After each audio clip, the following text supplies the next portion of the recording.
episode, we sit down with another special guest. She's called Fortunate Irankunda, but that's not all. You're about to know more about her. So buckle up. Hi. Hi. So the viewers would want to know, who is Fortunate? Literally, Fortunate is really fortunate, like just the name. And I'm Fortunate Irankunda. I'm born from Kisoro. I'm a proud Mufumbira, and I'm a former rugby player. I always say former, but sometimes I'm always tempted to step back on the field. I'm a single mother of one girl, and at the end of the day, I am the founder of Rugby League Uganda, and I'm the founder of the Wales Rugby Academy, and I'm the founder of Uganda Deaf Rugby Association. I'm a coach, I'm an educator, I am a social worker by profession. I'm everything, but it all comes back to I'm a sports lady by blood, as in sports runs in me, and that's what makes Fortunate actually. Yeah. Growing up, what were you so passionate about? Growing up in the village of Kisoro Hills and Valleys, mountains and all that in Kisoro, I was, when you're young, lots of things are in your mind. But looking up to the journey that I've grown in with my beautiful mom, I've always said mom, because I lost my dad when I was 3. So I've really grown to look up to my mom. So this means that I was surely so passionate about sports naturally. I think probably I was born a sports lady because, I take after mom though, because mom was an athlete, a runner. So I've been so passionate about sports, that's one thing. I've been so passionate about change, especially for a girl child.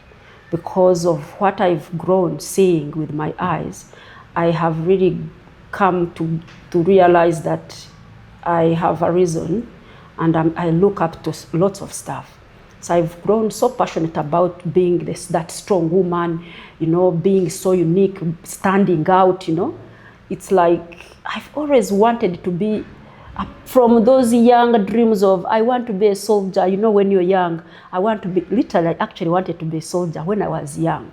But as time came up, my passion kept on into the same direction, but I really wanted to be a sportswoman. Every time I would envy those wrestlers like Michael Tyson.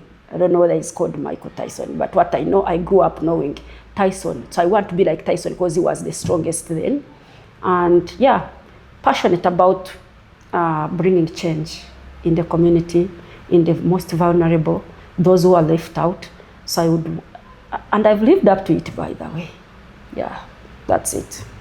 Right. Need I say, for the past 3-4 years, I have fallen in love with rugby. Woo! Yes. That is so interesting. I have fallen in love with rugby. And us sitting here today on this couch and, talking about everything to do with rugby, I think it's an honor, because then I get to learn more, even the viewers, but most importantly, even I get to learn more about rugby. I get to learn more about what inspired you. And I also see myself through you as a young woman who has a lot of inspirations and has looked up for many things in many ways. So your passion for rugby really inspires me to be a more passionate woman in life. How has your journey of growth been like? Growth generally, I look at it in several ways. And before I go any further, when you tell me you're interested about rugby, then I know it's like power has gone off. Then you switch it on, So this is a coach, a qualified coach in front of someone who has picked interest in rugby. So I just look and I'm like, oh my God, could this be the next Ugandan winger? Or it's really inspiring. But growing up, like any other village girl, I've always seen how our communities, you know, those third world communities, where doing sport as a woman was like, what's not happening, you know? So it's like I've grown up, as I said earlier, I have always wanted to be different, but then different in a way that I'm doing things that I love. And growing up through hardships, as I said, I was raised by a single mom. Not a single mom, okay, I lost my dad, so they call them widow, yes. But at the end of the day, I've seen mom struggle, and I've seen women being looked at like third world class. I don't know even how they surely looked at us. So within that hustles, struggle, grow, then I've grown up to become this woman who tolerates nothing, you know, a no-nonsense woman who wants to achieve that something without minding any hurdles, you know, like even if it was like a mountain, I'm like, I surely can climb that. And I've always wanted, every time I'm yearning. So through that yearning, it has taken me through what I really love. And playing rugby has come up and found a complete athlete, because literally I started my athletes long time ago. Throughout primary school, I was a runner, by the way. I was doing running, I think, throughout all my primary school until my O level. And literally, I was the best 100-meter runner in Kigezi by then. Wow. And it was sports that took me to sleep in White Horse scene. When I'm studying from Rushoroza Girls, St. Mary's College Rushoroza. Which year was that? 1994-5, those years. But I surely was driven special to White Horse scene. I remember when my coaches, whom I can't remember the names, it was because it was a school, they would ask me, what do you want to eat? I was the best 100-meter runner in Kigezi. And I appreciate all the support from mom, because as I said, I took after her. And that inspiration, first of all, because I had my bigger dreams as a young girl to always stand out. I have come again from athletics. I rode bicycles for competitions. I played volleyball in my community, the only woman who would play volleyball in my community of men only. And of course, everywhere you would pass, you're a woman. What is that? They would label you. Everyone who puts on trousers in my community was called a prostitute. And also, if you are doing sports alone, then they don't know how they call. They say you are caste. You know, things of that kind. But none of those really put me down. I kept on pushing. Growing up wasn't easy through hardships, because literally I really went through hardships. The young stages were surely beautiful. But as I came to my teen, senior 3, starting from senior 3 actually, I wasn't an orphan again, but my mom got an accident. So I thought my dreams have gone, but at the end of the day, the power and the strength, the resilience that I had already seen in her kept me pushing. You know, when they tell you your mother has got an accident, and you're like, what do you mean? This is the only person I have in the world. What does that mean? Then you're like, but I'm now like the elder person at home with my siblings who are boys only. I'm like, am I going to just end it here? So that inner part of me that kept pushing took me through that journey still. And it was through that journey that I actually ended in Kampala. And when I ended in Kampala, I remembered that I'm a sports lady. I never backed down. I started from where I stopped. Played handball. It was my first time to sit in Kampala. Playing netball, first time to sit in the Kampala schools at our end of good council actually. And I played volley, I played football until I landed on rugby. When do you start playing rugby and how? When do I start playing rugby and how? So, you know, living along all that history, short, brief history that I've told you. Living after high school, I think of going back to my village. But my high school was not known, let me say, to anyone, because my mom was in hospital for 3 years after that fateful accident. Then after I finished my A-level, I was like, I think I should really go back to the village. Until I was staying with a friend, with a family friend along Kamocha Road. And then I was so inquisitive. I see people with small bags and I'm like, where are they going? They dress like sports people. You know, when you're a sports person, you can surely know the other one plays football, the walking is football. Maybe the other one is like volleyball. You know, the hands can move as if they're going to smash. Then you're like, you know. So I was so inquisitive and I was really, you know, because I was naturally strong and stout and I feared nobody. So I went, I approached this guy. I'm like, every evening I see you carrying your small bag. Do you do night jobs or what?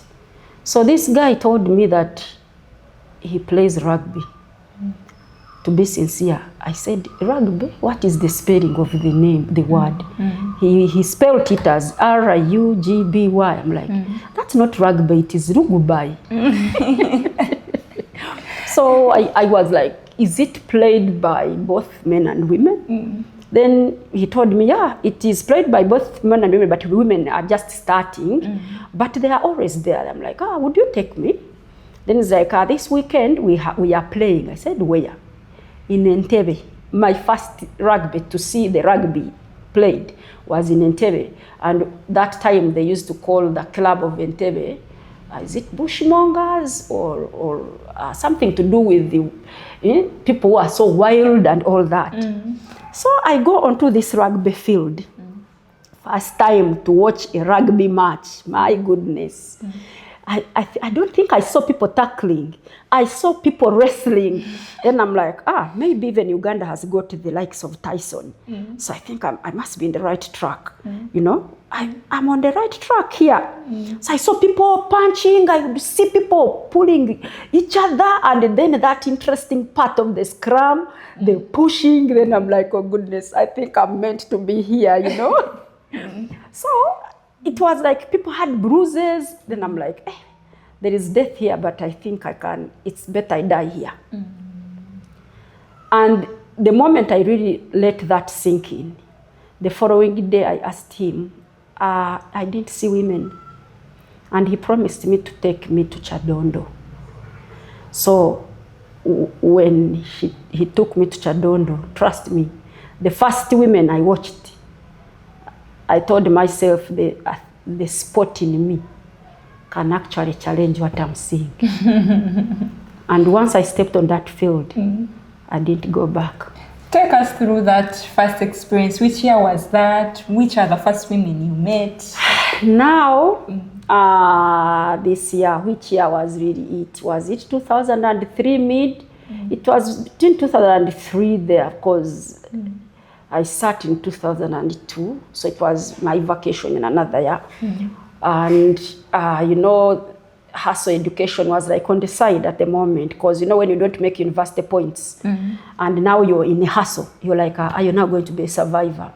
So, reaching on the field, I saw the most person actually. First day I reached there and they introduced me to a captain. And the captain by then was called Helen Butemi. I looked at her, she was really very small. And I was this young, strong woman. And I'm like, okay. So even small people actually play this game, Rugubai. Okay. So they introduced me to her. And she took me and introduced me to the coach, who is now late, Jim Park. He was a white. So I remember I didn't even have training shoes that time. So the following, actually, I just looked, they were introducing me. So I came when the sessions were going on. I was introduced to them and I watched. They told me the days of training. And I'm like, okay. They train Monday, Wednesday, and Friday. I said, okay, what time? 5. Trust me, by 1, I was at Chadondo. And I saw the coach. He was always there, Jim Park, late Jim Park. May your soul rest in peace. So he calls me and introduces himself to me. Then I also talked to him. He asked me which sport have I played. I told him all the sports I have done. And then he said, wow, you're welcome to rugby. So are you ready to learn? And I said, yes. Then he taught me the 2-3 things before even others came. When you get this ball, you run forward. Yeah? Say yes. And then when someone has this ball, it's not your friend. Make sure you tackle the person down. Then I'm like, tackle, what does tackle now mean? So he brought the bag. He was a very passionate coach. A tackle bag, it's some long, like cushion like. And then it's like, this is how you do it. He would measure for me, I run and I tackle that bag and he tell me, come back up. But then every time I would do that, he was like, wow, this young lady is very strong. Then I'm like, oh, okay. Now, when the sessions came, it was like a walk in the park. Because remember, I was just from high school. I had the energy, I had the speed for big people was there. I was literally hungry. So it did not take long. Those few sessions, I was named on the team, the national team. What was the name of the national team? The team? Lady Cranes. The Lady Cranes' first national team. My name was on it.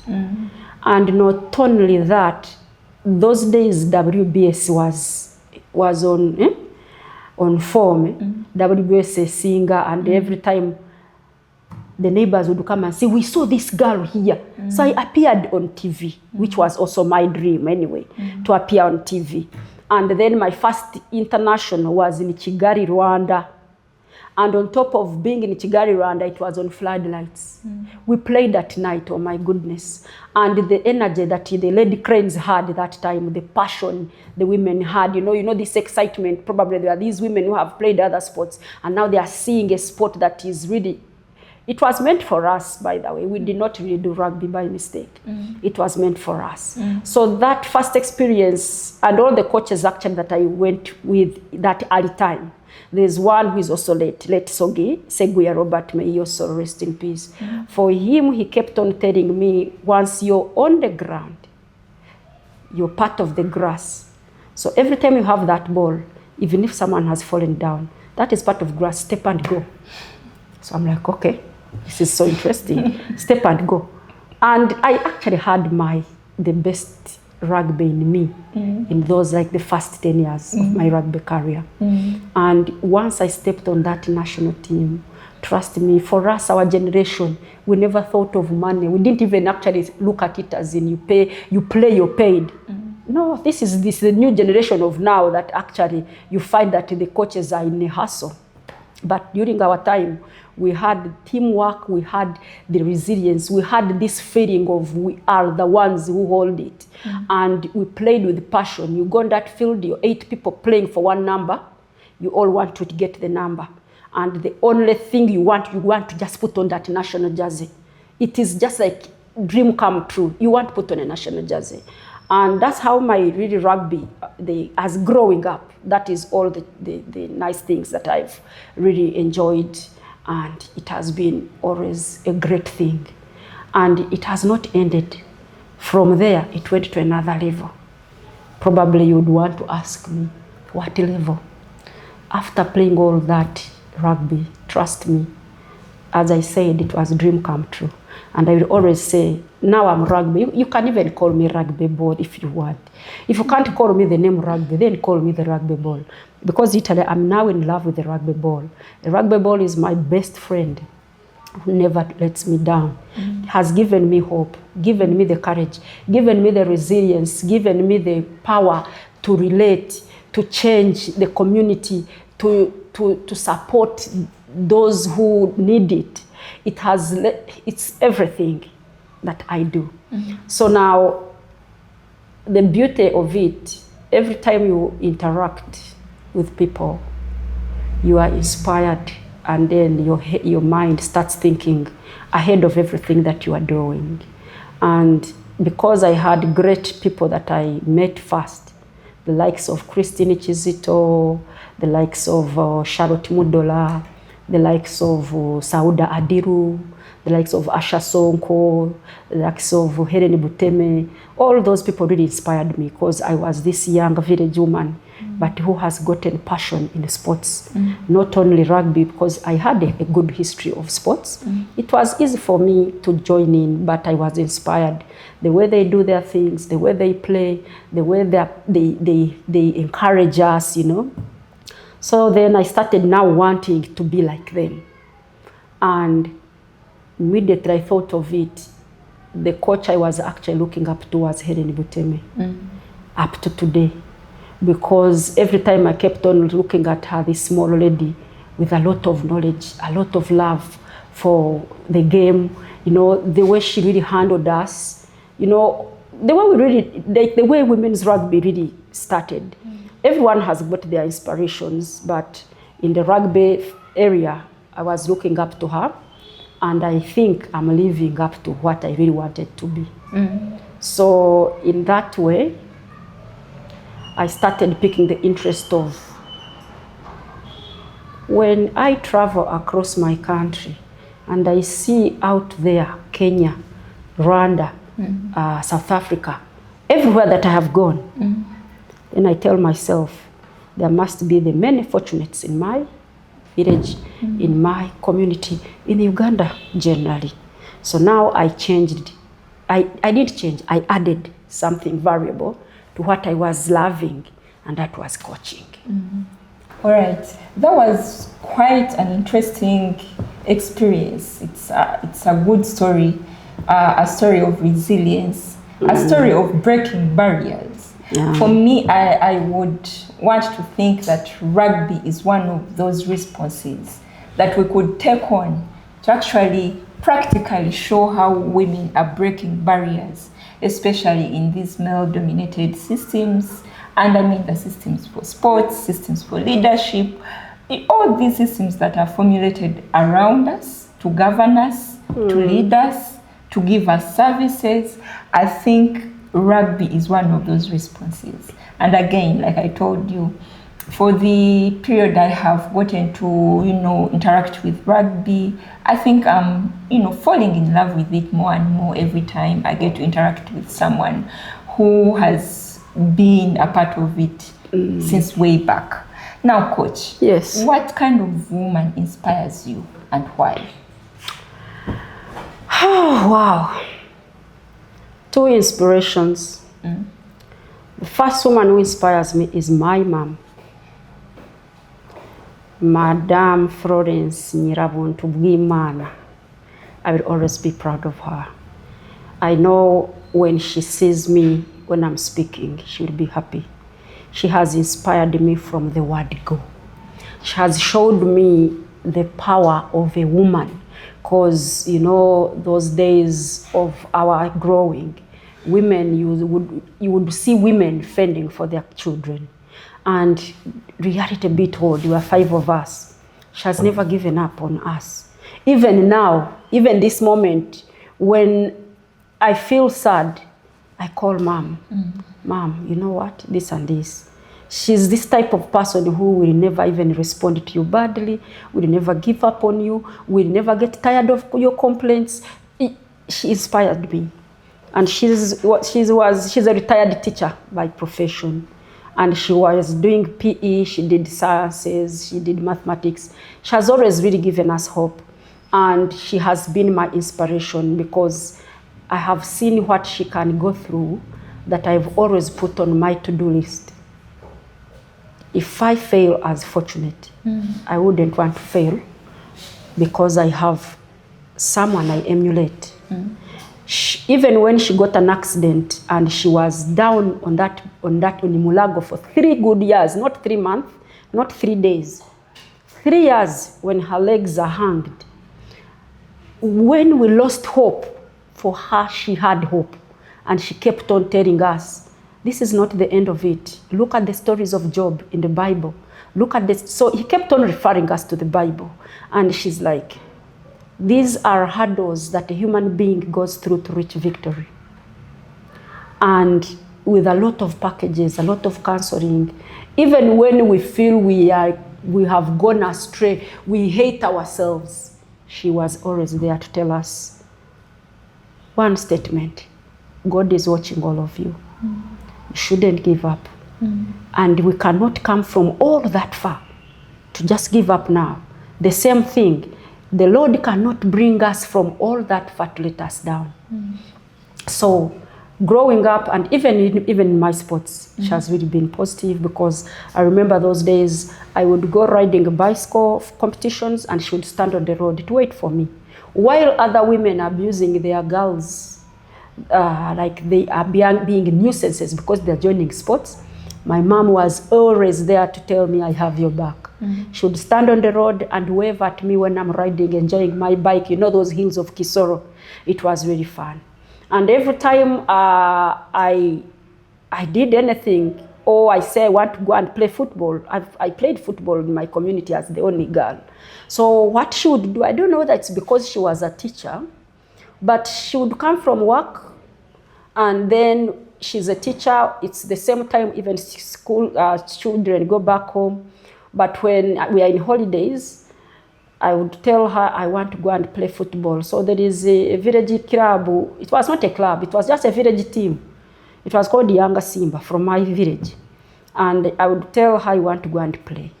She would never say no. But what she would do, she would come slowly and sit somewhere and watch me play, because I was the only girl in boys. Then after playing, she would be there to call me, pick my hand, and we go back home. So she's my inspiration. So now that is the phase one of the inspiration. My childhood, my joining sports for the first time. Then again, when I became a mother, I was inspired now by my own daughter. My own daughter is this young, talented, ambitious girl, Lakemera Ninirere, my little hero. That one will never stop. The global unstoppable, by the way, because she represented Sub-Saharan Africa to deliver a World Cup match ball in the first place at 9, and at 12 she represented the World Rugby Women Unstoppable campaign. She was representing Sub-Saharan Africa. But leaving alone that, because that is maybe being gifted by birth, or something that maybe she's also inspired by me, you never know. So why I say she inspires me, she's this young lady who is living with her mom, a single mother, but whose mom is not looking after her only. There is a lineage of other children that I take care of, but then she lives with them, you know. She does not show you that, mommy, a lot should be mine. Why are you giving it to them? You know? She shares with them. You get. And throughout her childhood, she has seen me do that.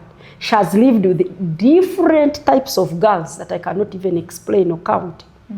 So I think, I don't know whether she really wonders, what is mommy made of?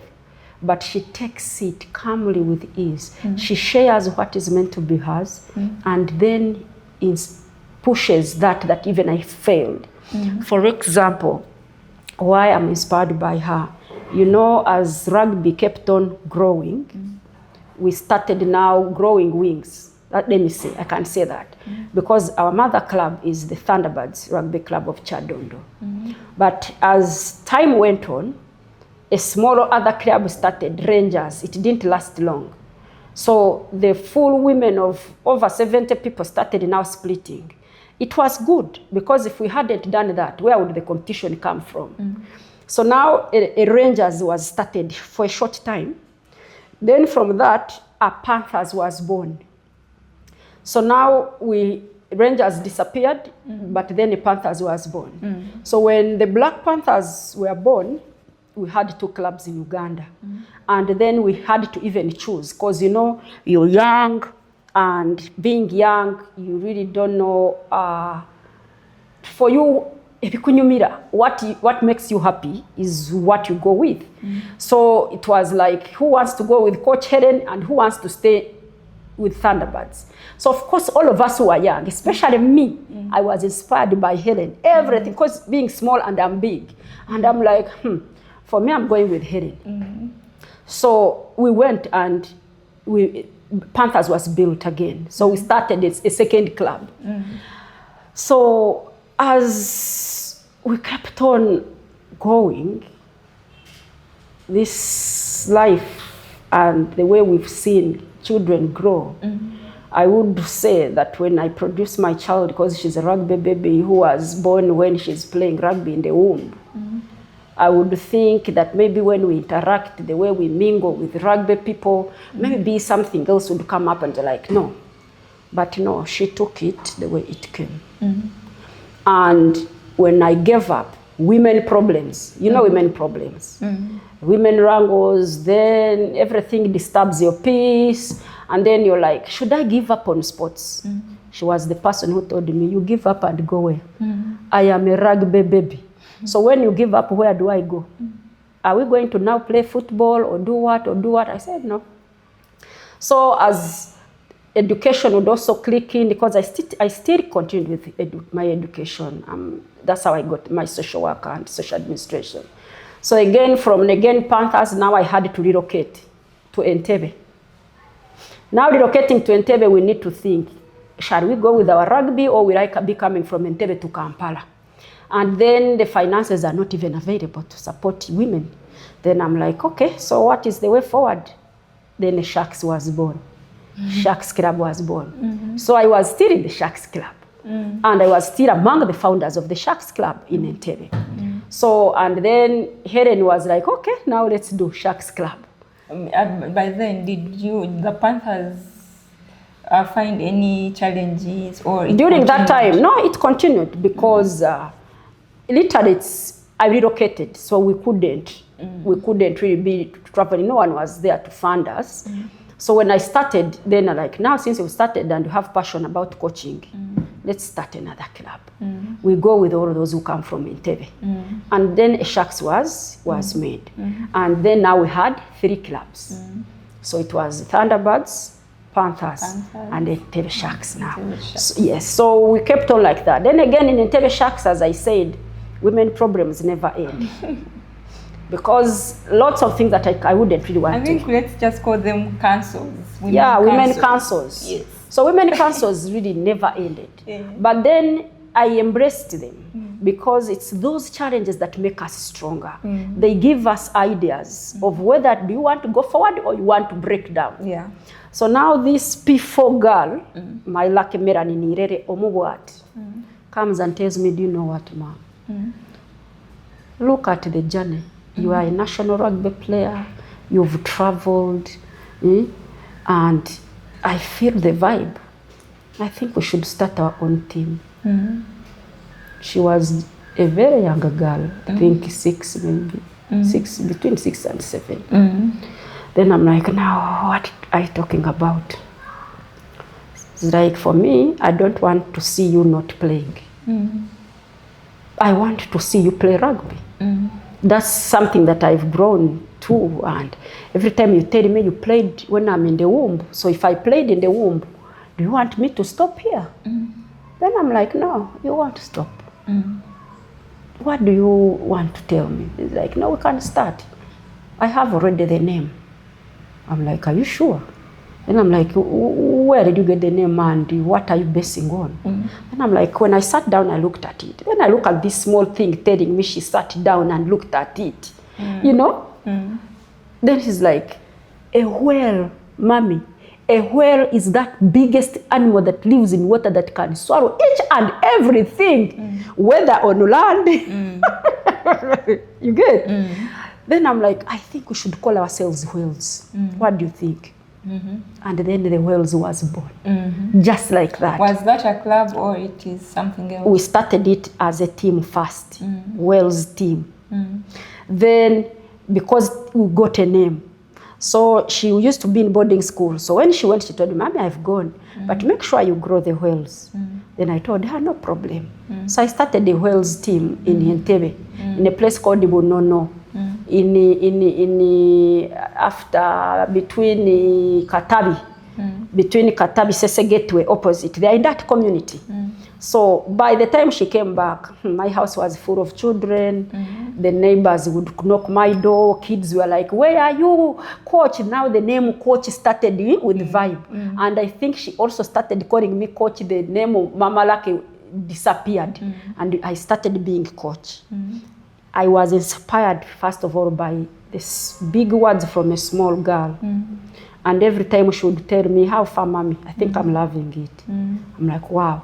So it's like, fine, let's go with it. So when we started the Whales, I think it was the opening up of our blessings. What started as a team, they became teams. What became teams became a community-based organization.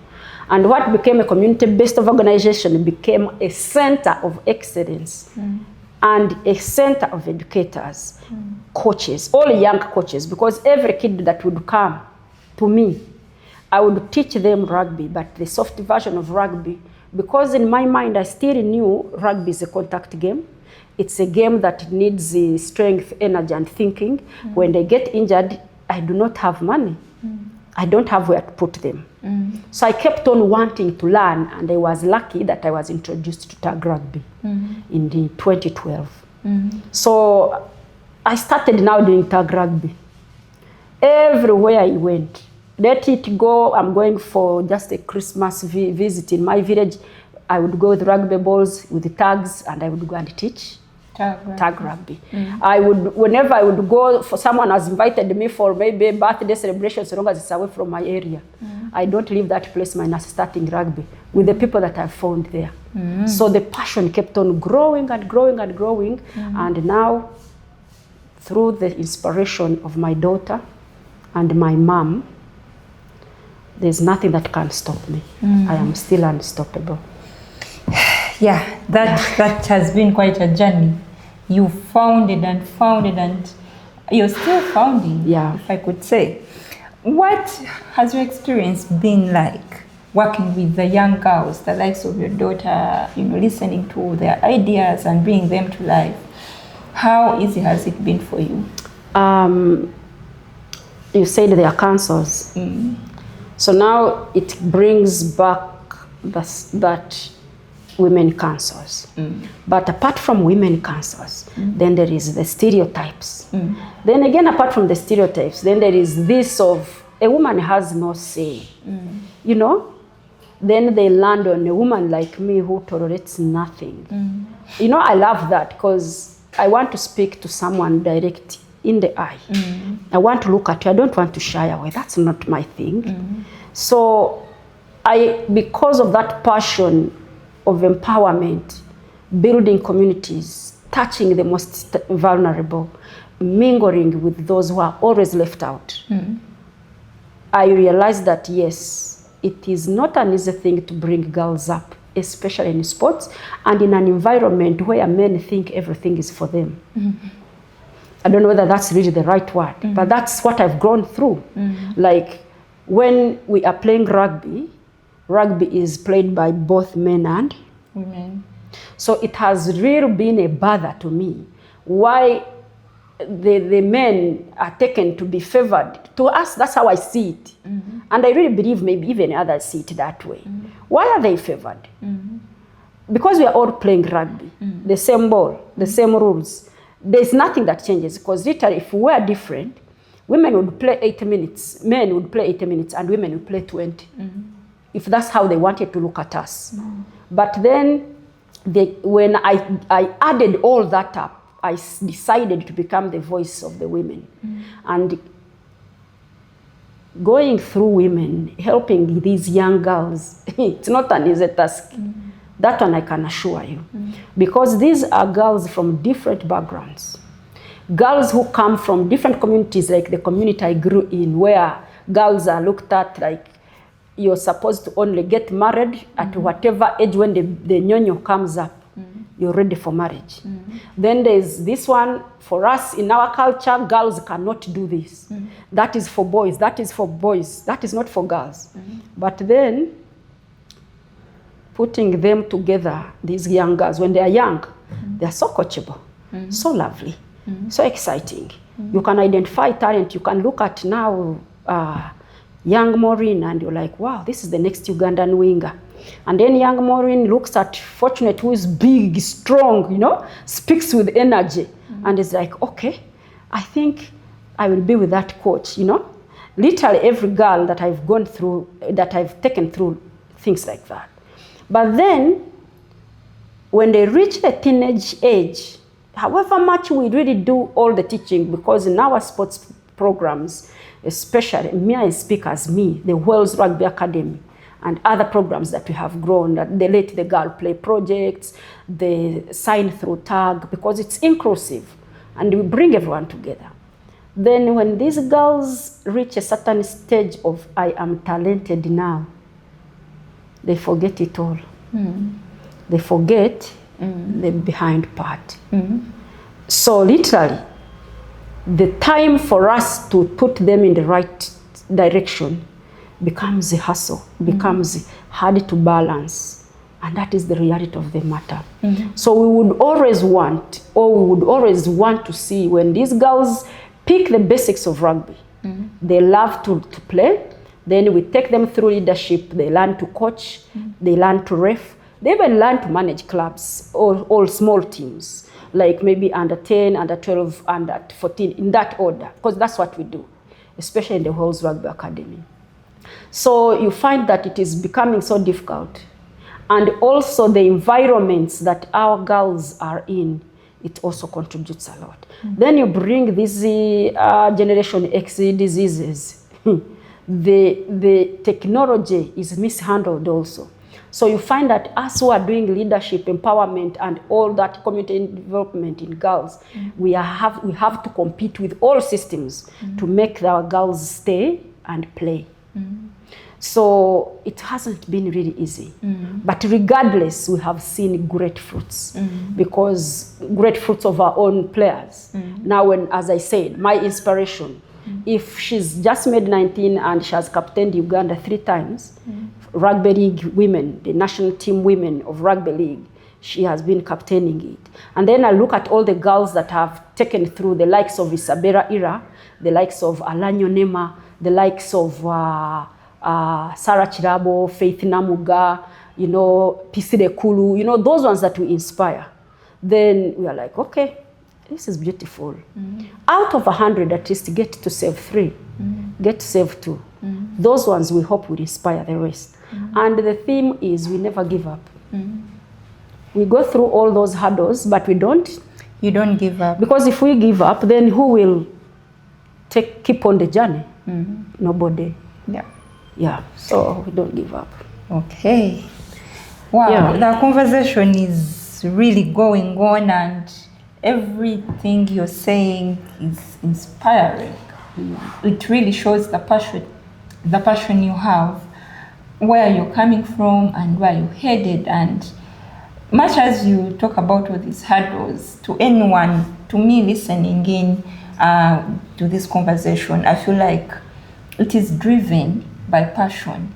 And for some reason, when passion is at the center of it all, at some point even hurdles seem less as hurdles. It just becomes a lifestyle. It's part of life. And I think that's what I'm learning from you. Now, Coach, you've talked about all of these things, all of these interventions. I want us to talk about your journey in the Uganda Rugby League.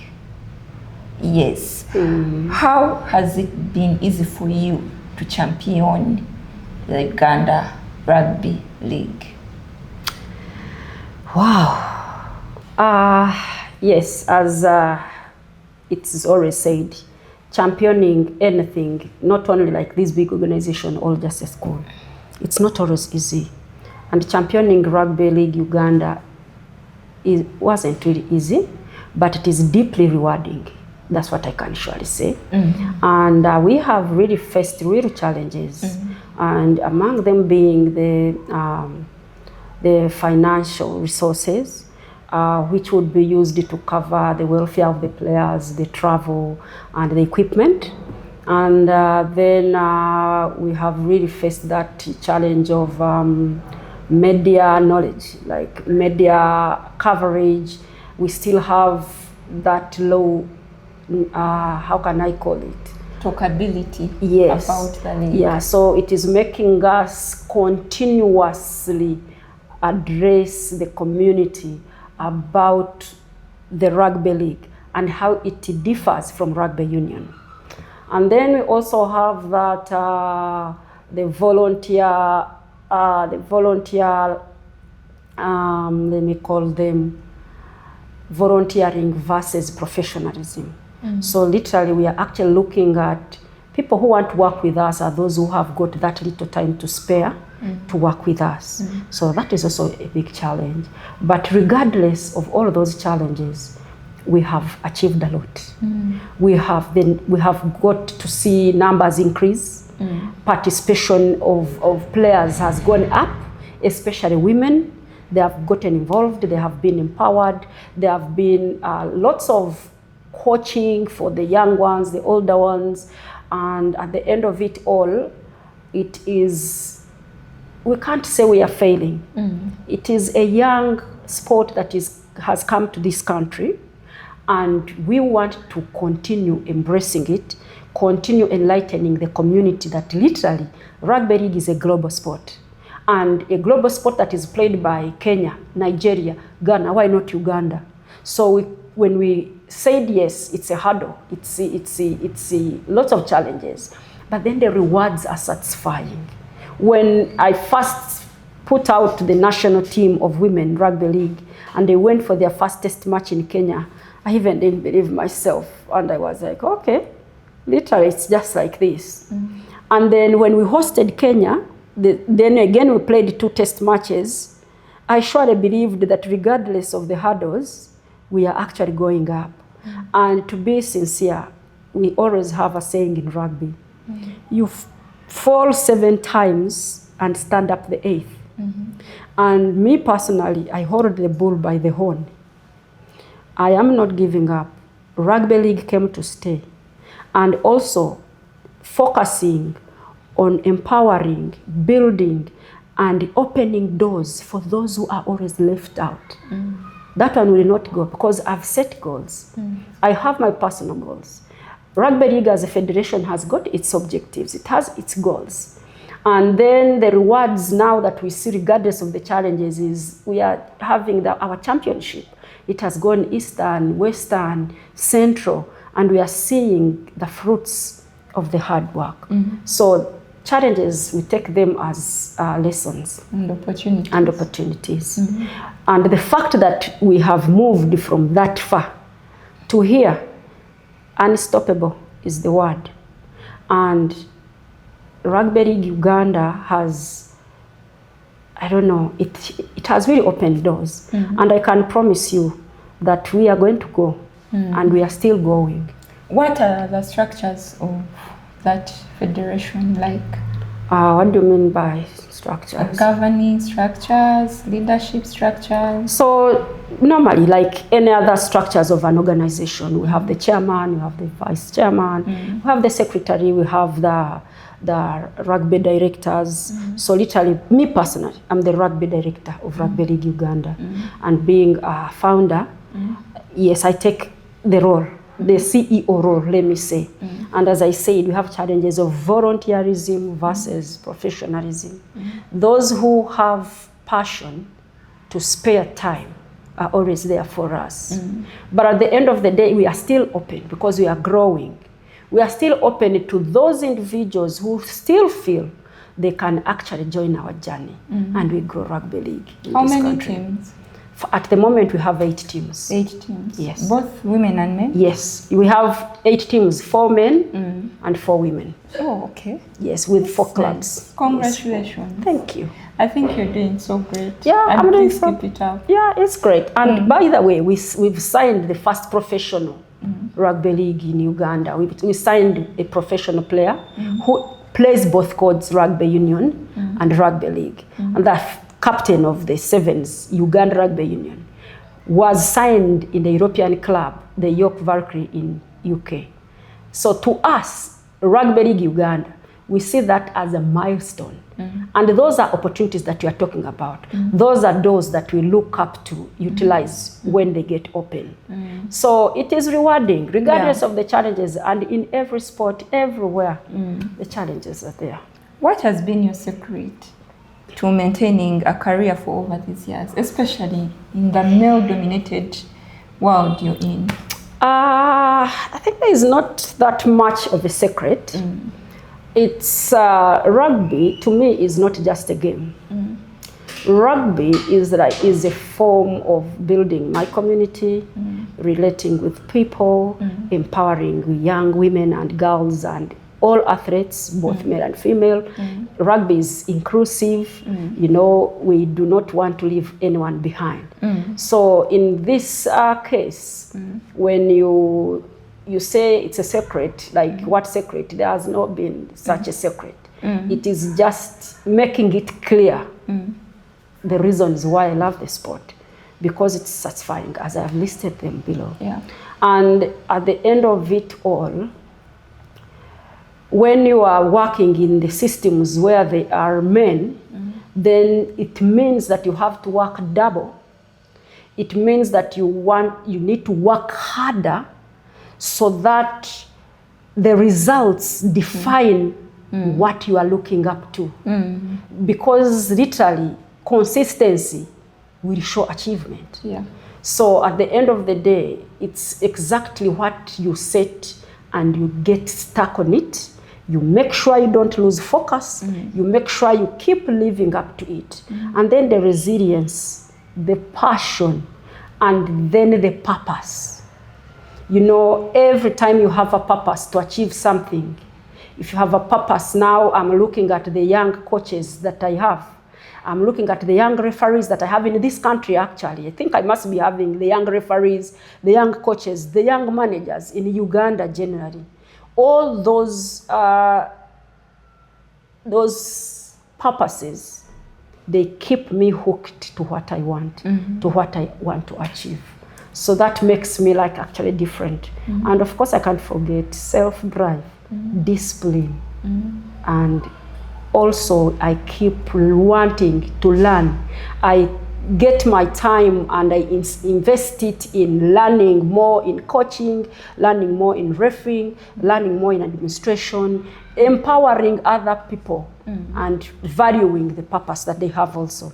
So all that keeps me moving. Yeah. I think that also encompasses what you would want girls to learn from you as an individual, your individual characteristics, but also your values as a person. Any particular relationship advice you would give young women and girls? So relationship advice, relationships are different ways anyway. It can be work relationships, it can be personal relationships, it can be social relationships, so whichever relationships you really mean. But then my advice goes to two different categories. I start advising the young ones. All young ones out there, wherever you are, humbly from a motherly point of view, in a motherly point of view, can you at least put relationships aside and first focus on your goals? That's all I can advise you for all the young ones, both male and... look in the camera and let them know. Yes, all young girls and boys, wherever you are. From the motherly point of view, the coaching point of view, the way you see me in your eyes, I'm requesting you, put relationships aside and focus on your set goals. If you focus on your set goals, then the time to come back to relationship is there. It never ends. Then for the adults now, because that is for the young ones, for the adults now, I really don't even need to advise you, because what works for me might not work for you. So simply do what makes you happy, what satisfies you. That's all I can tell the adults, because relationship things, it's personal. Okay. Yeah. So we are winding up here, but before we go, I can't let you go without asking you to share some of the opportunities currently, the opportunities that are in the rugby sport today for girls and women who are interested in joining. Okay. Thank you so much once more. Girls and young women and girls out there, rugby as a sport is a game for all, young, old, small, fat, tall and short. and it is inclusive. And our pathways are so user-friendly. If you see me when I'm big and you get scared, then take the non-contact way, develop your talent. It is non-contact tag rugby, there's non-contact touch rugby. Do those two, they're interesting and fun.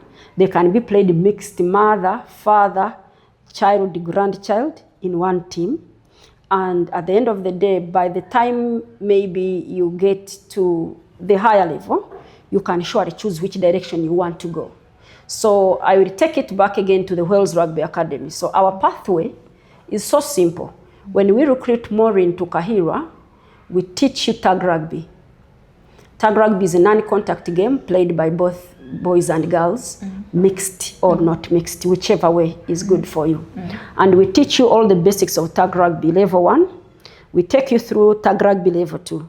And then we take you through TRT ball, which is invented by us, the Wales Rugby Academy. So when you're done and you get those qualifications, the certificates, the promotion is open for you. And the promotion takes you 4 ways. You either go and specialize in non-contact touch now, and also tag rugby is played at the World Cup. So that means you can actually do tag rugby, regional, national, and then go for World Cup. That would be nice, by the way, playing tag rugby at a national level to Kahira Maureen in a tag rugby wear with tags on her waist. That would be so beautiful.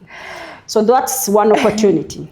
So when we advance you, we promote you, the promotion is automatic. Literally, people who fear rugby, it's because they are not trained. They are not given a chance. They don't give themselves also a chance to try. So at the end of the day, we graduate you to touch from tag. When you reach touch, we again take you through all the details and the basics of rugby. So you're advancing. So we assume tag is baby, touch is P1. Then by the time you finish touch, then you're going to choose. Should I go 7s and 15s way? That is rugby union.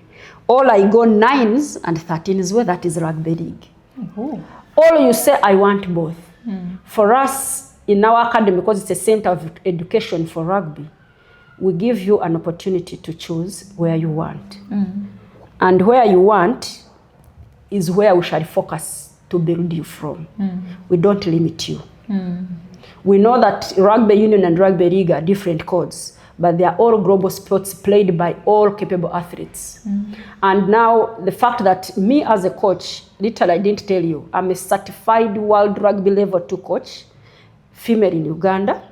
And at the end of the day, I'm level 1 certified coach of rugby league because it's a new game in Uganda. And I've done all things online. All the beautiful talents you see, I've learned them online and transferred them to the community. So that is also some pride. I have to be boast about it. So when you decide to go the other channels, we all support you because we have the knowledge. We can teach you all codes, and then you decide what one works for you.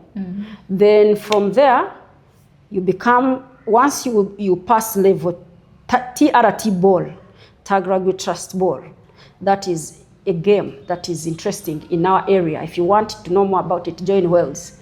It is so simple. So then we enroll you into leadership regardless of your age. You can be 5 years, 6, 7, from there. So long as for us we teach you and then we see where you're capable of is where we put you. But we give those opportunities of you learning how to coach first.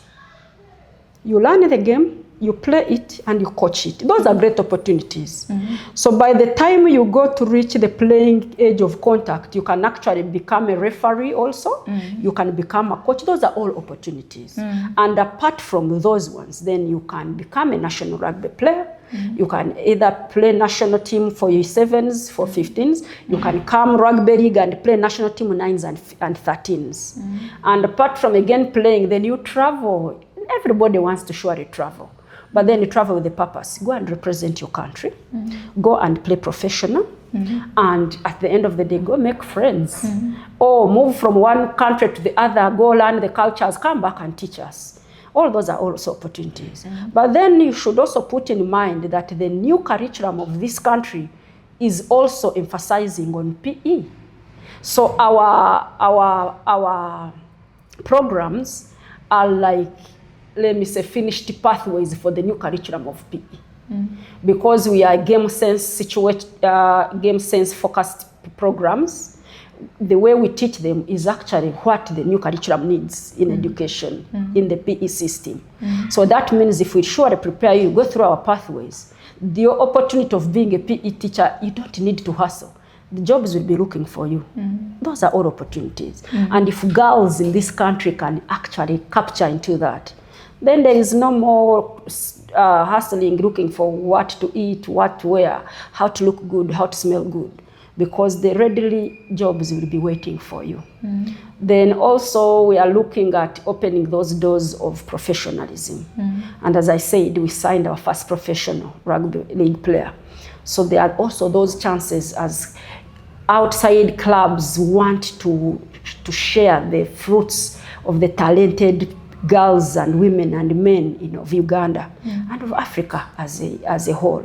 So that means taking you out there as a professional adds value to you because you earn, you explore, you learn, and then you survive at the end of the day.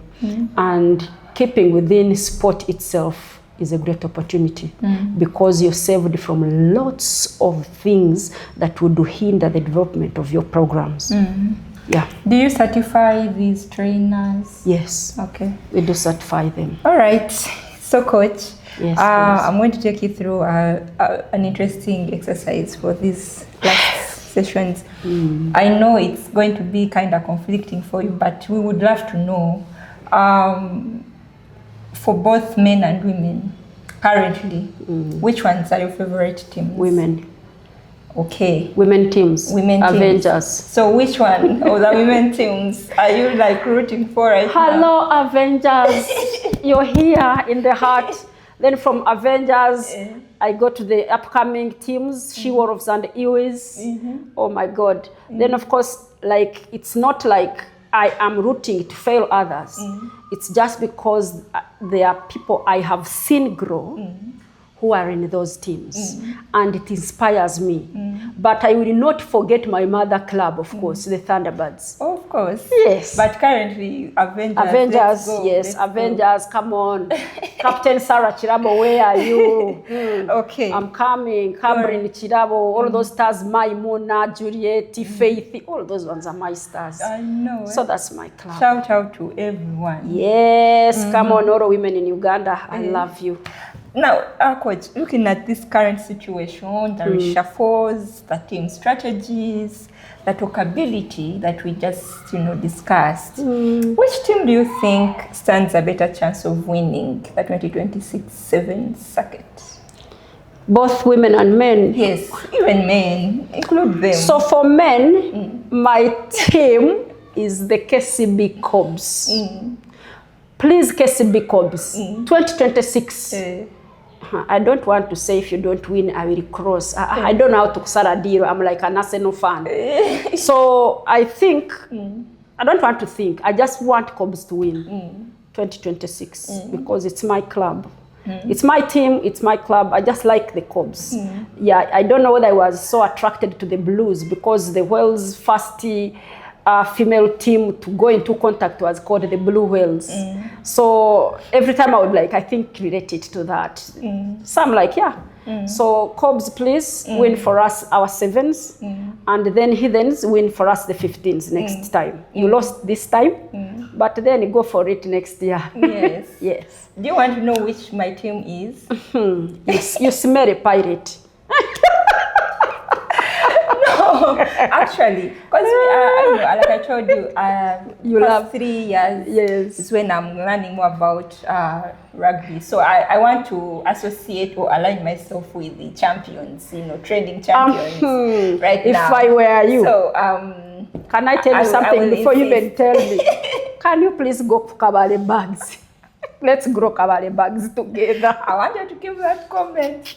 I wanted to give that comment about the silverbacks. I'm like, why are we abandoning our own people? But Yeah, they are coming up slowly. And also the Kigezi Queens. Yeah, they are coming but, up. This time round, we are cheering for them. But You're going for 2026. I'm seeing you going. Since you're rooting for Cops, I will root for the Barbarians. Coach Leo, I think you've heard. Oh my God, you have someone who is with I'm you rooting here. for them. I shall see how this goes. How about the women? The women's, of course, I would want my club first. My club, Avengers. Yes. But Avengers, if you surely fail to win it, then I would want She-Wolves. Yeah, because we have a history together with the She-Wolves of the tag rugby products. Actually, all those girls, I've trained them in primary school. So if not Avengers, in central area, then we rush to Eastern and bring the Avengers, the She-Wolves. Well, I want to agree with you on this one. I'm also rooting for the Avengers. I mean, let's go, Sarah Chirago, let's go get come them. on, Cabrin, where are you? Get them. So I think, let's see. I'm looking forward to the Sevens.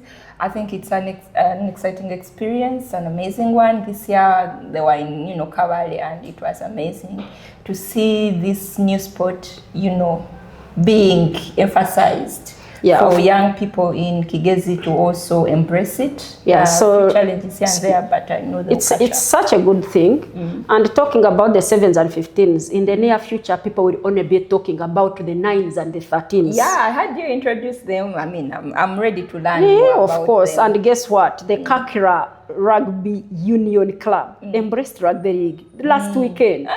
I can't wait for more other union clubs call me to give them a tip and the skills, because it's exploring, I agree with you on that one, Coach. I agree so 9s and 15s very soon, but for now, as I said, it's small steps. It cannot stop me from rooting for my Avengers. All right. Yes. People, that was really quite an interesting one. Thank you, Coach, for sitting with me here today. Like I tell you, as usual, please go on our pages, go on our YouTube channel at Emergent Woman and subscribe for such episodes to always come up, and you don't miss them out. We also have a platform on Spotify. It's called Spotify for Creators, where our podcast is also hosted. You can go and check it out and follow us, because it really helps a lot. Thank you so much for watching and listening to us. Until next time, bye-bye. Thank you. Bye-bye.